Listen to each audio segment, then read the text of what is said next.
I started my week seeing a very disturbing trend of more and more children getting involved in crime.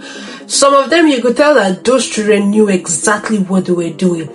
And there were those that you would see and you'd be like, nah, it's just an accident. Now, this is very, very tragic. And today, we are going to be looking at the role of forensics in understanding the accidental shooting of a 12-year-old and her 14-year-old cousin during an Instagram live stream.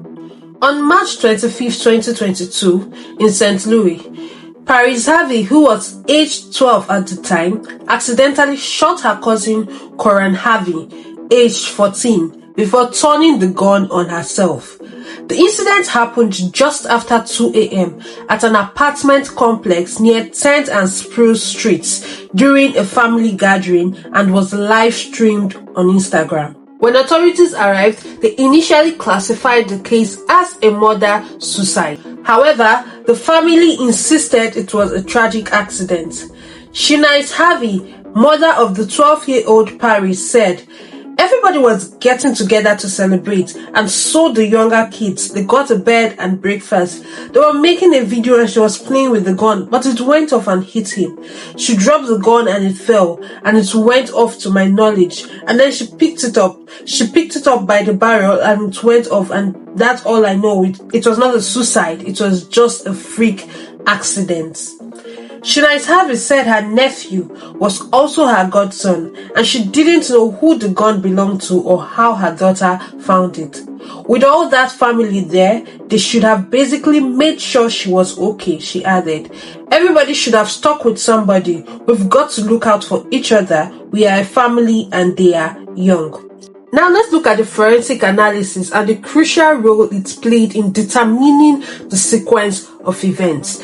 According to the police, the boy was shot first and then the little girl was shot with the same gun. We can say that the key elements included in the scene examination are: number 1, gunshot residue test to confirm who shot the gun; number 2, trajectory analysis to understand the paths of bullets; and number 3, blood spatter analysis to provide insight into the movement and positioning of the victims at the time of the shooting. So what are these elements and how did they play out in the investigation of this event? Gunshot residue tests or GSR tests are performed to detect the presence of residue on the hands or clothing of individuals who may have discharged a firearm.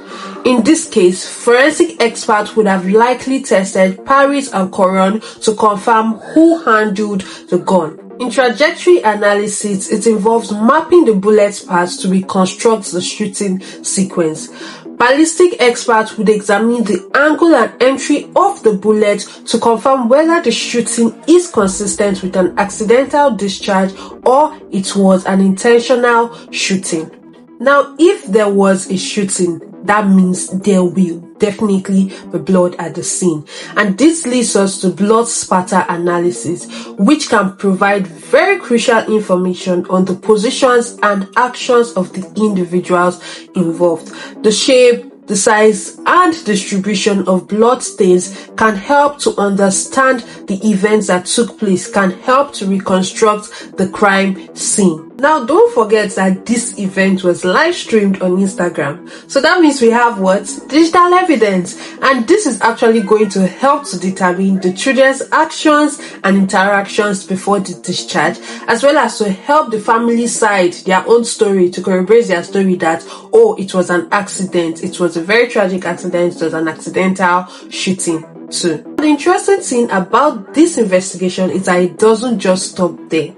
The serial number and ownership records of the firearm, which is the gun, is going to be traced and examined to determine how this gun ended up in the children's possession. Because why do they have a gun with them? How did the gun get into the party?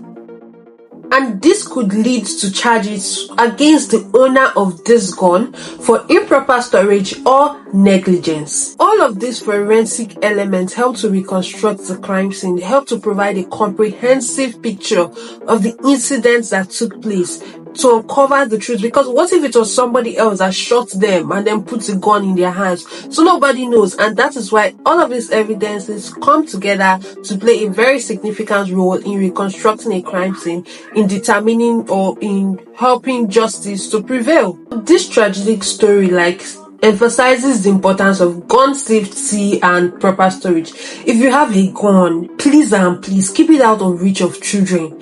Don't allow your gun to be where a child can easily just pick it up. Please keep it out of reach. Make sure you store that gun properly, hidden away from the eyes, because children are very, very curious, and you don't want this kind of incident to repeat itself, and God forbid that it happens to you. And I really cannot imagine what that family will be going through at this time, because trust me, I feel like some relationships would have been scattered based on who was with the gun and who was shot first and all of that. So my heart actually really goes out to them, and I can't imagine what it is like to be in that situation. God forbid that such a thing should befall any of us, and I really empathize with the family involved. So if you found this video informative and helpful, don't forget to like, to share, and to subscribe. Come on guys, we've come a long way, and you don't want me to keep repeating this thing. Subscribe to my YouTube channel. Let's keep talking about forensics. Let's keep talking about the importance of forensics in uncovering the truth.